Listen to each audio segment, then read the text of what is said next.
오늘 또 찬양과 기도로 함께 해주심으로 예배가 더욱더 풍성해지는 것 같습니다. 감사합니다. 오늘 또 말씀 보겠습니다. 마태복음 2장 1절에서 11절의 말씀입니다. 마태복음 2장 1절에서 11절의 말씀입니다. 우리 한 절씩 교독하도록 하겠습니다. 헤롯 왕 때에 예수께서 유대 베들레헴에서 나심에 동방으로부터 박사들이 예루살렘에 이르러 말하되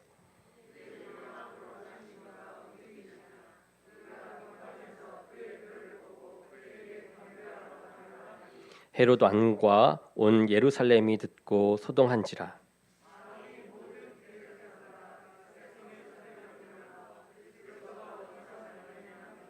이르되 유대 베들레헴이오니 이는 선지자로 이렇게 기록된 바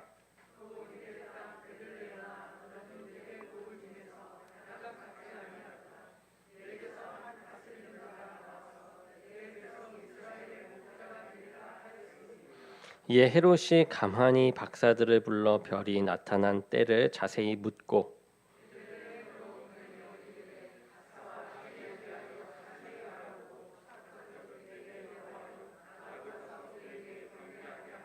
박사들이 왕의 말을 듣고 갈새 동방에서 보던 그 별이 문득 앞서 인도하여 가다가 악이 있는 곳 위에 머물러 서 있는지라. 집에 들어가 아기와 그의 어머니 마리아가 함께 있는 것을 보고 엎드려 아기께 경배하고 보배 합을 열어 황금과 유향과 몰약을 예물로 드리니라. 아멘. 제가 잠시 기도하겠습니다. 사랑의 주님 감사합니다. 오늘 또 이 자리에 나오게 하시고 주님께 경배하게 하신 주님 감사합니다. 오늘 또 말씀을 전할 때에 주의 종의 입술과 생각과 마음을 주관하여 주시사 온전한 말씀이 선포되고 그것 가운데 그 말씀 가운데 지혜와 지식과 명철이 우리들에게 항상 함께할 수 있도록 이끌어 주시고 인도하여 주시옵소서. 함께하실 주님을 믿사옵고 예수 그리스도의 이름으로 기도드립니다. 아멘. 아멘. 오늘 말씀은 왕을 경배하러 온 박사들입니다. 우리가 너무나도 잘 아는 크리스마스 이 성탄절에 아주 많이 하는 설교죠. 미리 이 이야기를 하는 이유는 아무래도 경배에 대한 얘기를 하고 싶어서인데요. 경배에 앞서서 우리가 예수님이 태어나신 그 날을 더욱더 생각하면서 미리 경배하면서 나가기 원해서 준비했습니다. 우리가 성탄절이 되면 빼놓을 수 없는 인물, 예수님은 당연한 것이고 요셉과 마리아, 요한과 마리아도 있지만 무엇보다 우리 동방박사가 있을 것입니다. 교회에서도 동방박사는 이 성탄 연극을 예전에 이제 성탄 연극할 때 동방박사 연극을 많이 하지 않았습니까? 그래서 친구들과 함께 이 동방박사 연극을 하는 것을 보게 되면 머리에는 긴 모자를 쓰고 또 몸은 화려한 천으를 두르고 동방박사로서 이 하는 일은 커다란 별을 따라가는 그 일, 그것을 계속 따라가면서 가는 도중에는 산도 만나고 또 물도 만나고 그것을 모두 통과하면서 마침내 이 아기 예수를 만나게 되는 그런 과정을 연극으로 하기도 하고 우리가 그것을 알고 있습니다. 성경에는 이 별을 따라온 사람들을 박사라고 해석해 놓았는데 좀 더 구체적으로 말하면 별을 연구하는 점성가 별 박사라고 볼 수 있는 것이죠. 그들이 별을 연구하는데 이 어느 날 갑자기 이 크고 너무나도 밝은 그 별이 하늘에 나타나게 됩니다. 그리고 동방박사들은 그 별을 보고 어떻게 생각하냐? 대단한 왕이 탄생했음을 깨닫게 돼요. 그런데 그들 앞에 이 별이 그런 큰 별이 나타나는 것은 우연이었을까요? 우연한 일이 아닙니다. 하나님께서 별을 연구하는 그들에게 이 별을 보여주셨고 그들을 아기 예수님이 탄생하신 그 자리까지 오도록 인도하신 것이에요. 이 동방박사들은 우리가 잘 아는 바대로 유대인이 아니라 먼 나라에 사는 이방인이었습니다. 그런데 하나님은 그들에게 별을 보여주시면서 멀리에 있던 이방인까지 부르셔서 아기 예수님을 찾도록 하셨던 것이에요. 하나님은 그들을 통하여서 아기 예수님이 어떠한 존재로 태어나셨는지를 말씀하고 싶으셨던 것입니다. 오늘 말씀을 통해서 예수님이 어떤 분이신지 우리가 다시 한번 보면서 이 성탄의 계절, 이 12월 우리가 예수님을 어떠한 마음으로 섬기며 또 경배하며 나아갈지를 한번 보려 합니다. 첫 번째로는 우리는 오늘 말씀을 통해서 이 동방 박사들의 삶이 별 하나로 완전히 크게 변화된 것을 볼 수 있습니다. 먼저 그들의 삶의 관심이 바뀌었다라는 것을 알 수 있죠. 별들을 연구하는 이 동방 박사들은요, 갑자기 하늘에 나타난 이 광명한 별을 보고서 참으로 놀라했습니다. 그들 앞에 나타난 별은 위대한 이 왕이 탄생함을 알리는 별이다라는 것을 너무 잘 알았어요. 그렇기 때문에 놀라웠던 거예요. 그래서 동방 박사들은 그 별을 보고서 이 정말 놀라운 왕이 태어나는데 우리가 가만히 있을 수 없지 해서 이제 움직이기 시작합니다. 그 별을 창조하신 분께서 자신들에게 그 왕을 찾아 경배하기를 원하시는 것 같은 그런 마음을 가지고 나가게 된 것이에요. 그래서 그들은 왕을 만나 경배하기 위해서 별을 따라 길을 떠나게 됩니다. 그들은 별을 본 후에 왕으로 나신 아기를 경배하고자 전심을 다했던 것이죠. 그 당시에 별을 대하는 사람들의 모습 중에는요, 그 별을 신앙의 대상으로 삼는 사람들이 많았습니다. 므낫세 같은 경우에도 역대하 33장 5절에 보면 또 여호와의 전 두 마당에 하늘의 1월 성신을 위하여 제단을 쌓고라는 말씀이 나와요. 이것을 통해서 이스라엘에도 별을 숭배하는 사람들이 있었던 것을 우리가 볼 수 있습니다. 사람들에게는 이러한 어리석음이 있었다라는 것이죠. 하나님께서 하늘에 이 해와 달과 별을 만들어 주신 것이 무엇 때문입니까? 그것을 숭배하라고 만드신 것인가요? 그것이 아니죠. 도리어 하나님은 사람들이 그러한 신비로운 것들, 하나님께서 만드신 그 창조물들, 그것들을 보면서 그것들을 만드신 이 창조주 하나님을 경배하기를 원하셨던 것이에요. 그런데 사람들은 하나님이 아닌 하나님이 만든 그 피조물, 한낱 피조물들을 보고 섬기는 그런 어리석은 일을 하고 있었던 것입니다. 그래서 사람들은 이 땅에 있는 나무나 또 바위, 하늘의 해와 달과 별 등을 숭배하기도 하죠. 그런데 우리가 오늘 보고 있는 이 동방 박사들은 좀 다릅니다. 그들은 밝게 빛나는 별을 보았어요. 그렇지만 이를 숭배하지 않았어요. 연구했던 사람들인 것입니다.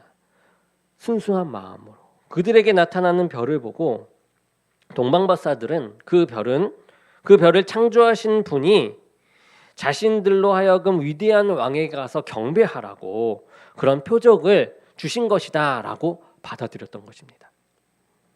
왕의 별을 본 후 그들의 삶이 이렇게 변화가 되면서 이 변화의 시작이 계속 나타난 것이에요. 그동안 별을 연구하며 삶을 살았던 이 사람들이죠. 그 사람들이 이제는 왕을 찾아서 이 경배하는 것을 그들의 삶의 목표로 둡니다. 사실 동방 박사들이 왕을 경배하려고 떠난다라는 것은 쉬운 일은 아닙니다. 우리가 간단히 생각만 해도 그렇지 않습니까? 그동안 함께 살았던 가족을 떠나야만 해요. 그리고 그동안 생계를 위해 해오던 일도 포기해야만 합니다. 그 정도까지 해야 그 왕을 찾아갈 수 있었던 것이에요. 하지만 그들의 관심은 창조주의 지시에 따라서 그가 보내신 왕을 만나는 것이었어요. 오직 그 별을 보여주신 하나님께 모든 것을 맡기고 별을 따라 길을 떠나는 것입니다. 그리고 가는 과정도 쉽지는 않았습니다. 아무래도 그렇지 않겠습니까? 별이 빛날 때 움직여야 된다라는 것은 언제 움직이는 것이에요? 낮이 아니에요. 밤에 움직이게 됩니다. 밤에 이동을 해야 하기 때문에 아무래도 낮에 쉬었다 밤에 이동하면서 가서 더욱더 보이지 않는 길을 걸어가고 또 위험이 도사리는 가운데 걸어가야만 했던 것이죠. 그러니까 쉬운 과정은 아니었어요. 그 별을 따라 얼마나 멀리 그리고 얼마나 오랫동안 가야 할지도 몰라요. 이것 또한 너무나도 막연한 길을 떠나는 것이죠. 쉽지 않은 선택입니다. 그들이 동방에서 왔다라고 했지 않습니까? 동방에서 왔다라고 했는데 이 동방이 아무래도 이 페르시아라고 여겨집니다. 그런데 이 페르시아로부터 예루살렘의 거리를 우리가 보게 되면 이 1000마일이 넘는 거리예요. 이 막연한 여정으로 인해서 중도에 포기할 만도 한데 그들은 그 먼 거리를 포기하지 않고 오로지 그 왕을 경배하겠다라는 그런 일념으로 그 먼 길을 걸어가게 됩니다. 별을 본 후에 이 동방 박사들에게 가장 중요한 것이 무엇이었냐? 바로 이 왕을 찾아야겠다. 그래서 경배해야겠다라는 것이었다라는 거죠. 그렇지 않고서는 이 여정을 그렇게 쉽게 결정하면서 가지 못했을 것입니다. 그런데 우리 성도들의 삶, 우리 저의 삶 또한 이 별을 보고 왕을 경배하는 자들과 같은 것이에요. 하나님이 우리를 부르셔서 예수 그리스도를 경배하는 사람으로 부르셨습니다. 우리의 삶의 우선순위도 바뀌어야만 하는 것이죠. 다른 일반적인 일상적인 일들이 많이 있습니다. 그렇지만 가장 중요한 것이 우리의 왕이신 예수 그리스도를 경배하면서 살아가는 것이에요.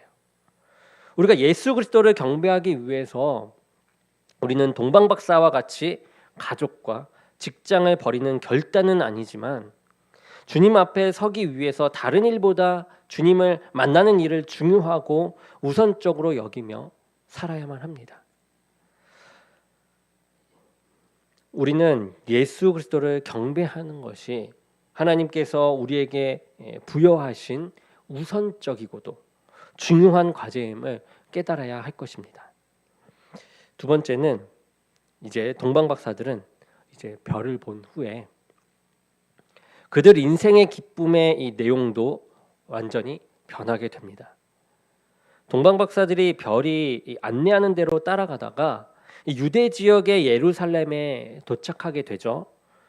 예루살렘에는 유다 지역을 다스리는 이 헤롯 왕의 왕궁이 있었습니다.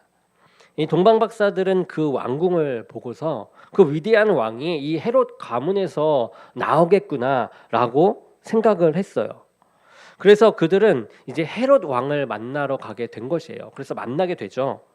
그런데 유대인의 왕으로 난 아기를 찾는 동방 박사의 이 말을 들은 헤롯 왕과 예루살렘이 이 동방 박사들의 말을 듣고서 소동이 일어나요. 이 동방 박사로부터 왕이 태어난다라는 말을 들은 헤롯 왕은 이 모든 대제사장들과 서기관들을 모아서 그리스도가 어디서 나겠느냐라고 물어봅니다. 그리고 그들은 그리스도께서 유대 베들레헴에서 나올 것이라고 하는 그 미가의 예언이 있다라고 하면서 그것을 전해요. 미가 5장 2절에 이렇게 나옵니다. 베들레헴 에브라다야 너는 유다 족속 중에 작을지라도 이스라엘을 다스릴 자가 내게서 내게로 나올 것이라 그의 근본은 상고의 태초에니라 이렇게 나옵니다. 예루살렘에서 베들레헴까지는 4마일 정도 안 되는 거리예요. 이 동방 박사들은 왕의 탄생을 맞이하기 위해서 이제 헤롯 왕을 떠나게 됩니다. 그런데 왕의 말을 듣고서 가는데 전에 자신들을 인도하던 그 별이 문득 앞서 그들을 인도했습니다. 그리고 아기가 있는 곳 위에 별이 머물게 됩니다. 성경은 이 동방 박사들이 그 별을 보고 매우 크게 기뻐하더라라고 했습니다. 그들의 기쁨은 그토록 원하던 왕, 그 그리스도를 찾아서 볼 수 있다라는 그런 기쁨이었습니다. 이 삶의 기쁨의 요소들이 많이 있어요. 이 동방 박사들이 그 별을 본 후에 기쁨의 근원이 그 많은 요소들에서 이제 이쪽으로 바뀌게, 근원이 완전히 달라지게 된 것이죠. 왕을 보는 것, 그것이 그들의 기쁨이었던 것입니다. 그분께 가서 경배하는 것이 자신들에게 있어서 참된 기쁨이었던 것이에요. 사람마다 기쁨의 내용이 너무나 다릅니다. 그리고 많은 사람들은 세상적인 것들을 기쁨의 근원으로 두면서 살아가고 있죠. 그런데 예수님을 왕으로 모시는 이들은 이 예수 그리스도를 만나며 경배하는 것은 어느 기쁨보다도 더 큰 기쁨이 되어야 할 것입니다.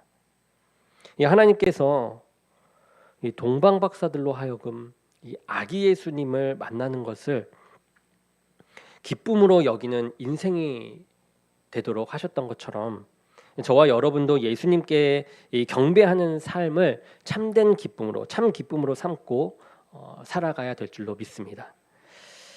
세 번째로는 이제 하나님이 주신 별을 열심히 따라온 이 동방 박사들은 별이 멈추어선 이 집 밖에 섰어요.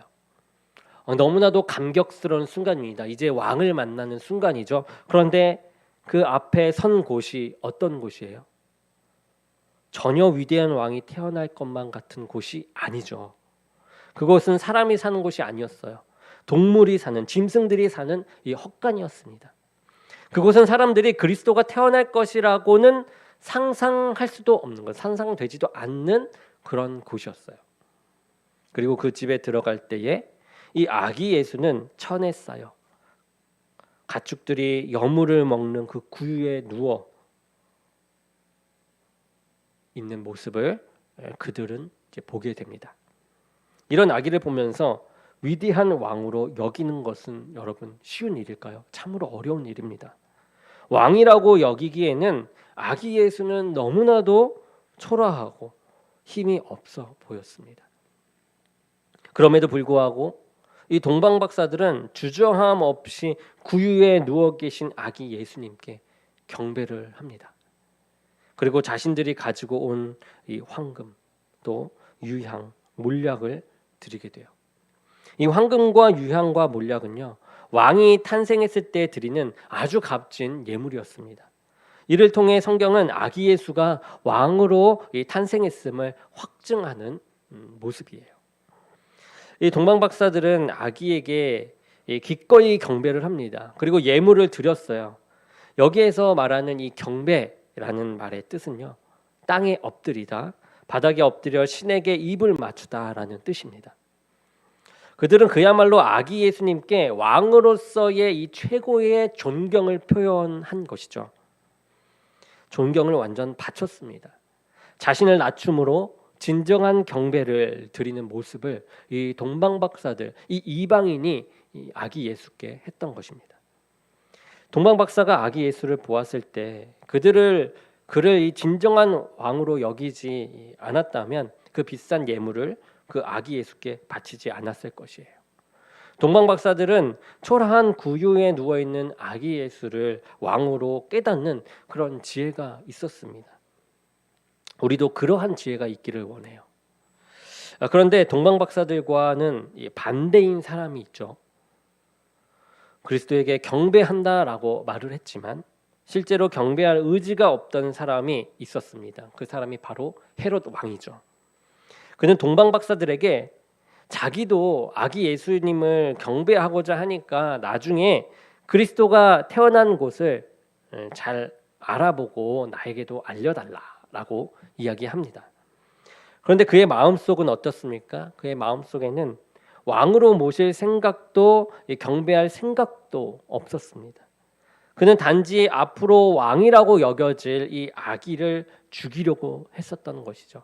자기를 낮추기보다는 도리어 참된 왕을 제거함으로써 자신을 높이려고 하는 높음을 이 보존하려고 하는 모습을 보입니다. 예수님을 경배할 수 있는 이 사람들은 진정으로 예수님을 자신의 왕으로 모시는 사람만이 할 수 있는 것입니다. 헤롯과 같이 자기 자신을 높이며 자신의 유익을 위해서 살아가는 사람들은 이 예수 그리스도를 왕으로 모시며 살아갈 수가 없어요. 예수 그리스도를 진정으로 경배하는 사람, 그런 사람들은 이 동방박사와 같이 예수님을 왕으로 경배하기 위해 자신의 모든 권세를 겸손히 내려놓고 그 앞에 무릎 꿇을 수 있는 사람인 것입니다. 말씀을 정리하겠습니다. 하나님은 이방인인 이 동방박사가 아기 예수를 왕으로 경배함으로써 예수 그리스도가 유대인을 위해서뿐만 아니라 온 인류의 왕으로 오셨음을 보여주고 계십니다. 하나님은 동방박사들에게 별을 보내심으로 그들의 삶을 변화시키셨어요. 그들은 아기 예수를 왕으로 경배하는 것을 삶의 가장 중요한 가치로 여기고 살았고, 아기 예수님을 만나는 것을 참 기쁨으로 여기며 살았던 것이죠. 이 성탄절이 얼마 남지 않았는데요. 이 기간 동안 또 예수 그리스도를 우리의 왕으로 고백하고 그분의 이 다스리심에 순종하면서 예수님이 우리의 왕이심을 더욱 드러내는 삶을 살아나가기 원합니다. 그래서 동방박사와 같이 이 아기 예수께 경배하는 것을 기뻐하며 예수 그리스도께 영광을 돌릴 수 있는 저와 여러분이 되기를 주님의 이름으로 축원합니다. 우리 기도하겠습니다. 사랑의 하나님, 감사합니다. 더욱더 경배하면서 나아가려 합니다. 진정한 경배가 무엇인지 이 동방박사의 모습을 통하여 다시 한번 우리가 보게 됩니다. 주님께서 함께 하심으로 우리가 주님을 더욱더 알고 주님께 제대로 또 경배할 수 있는 참된 그리스도인이 되게 도와주시옵소서. 함께 하실 주님 믿사오며 예수 그리스도의 이름으로 기도드립니다. 아멘.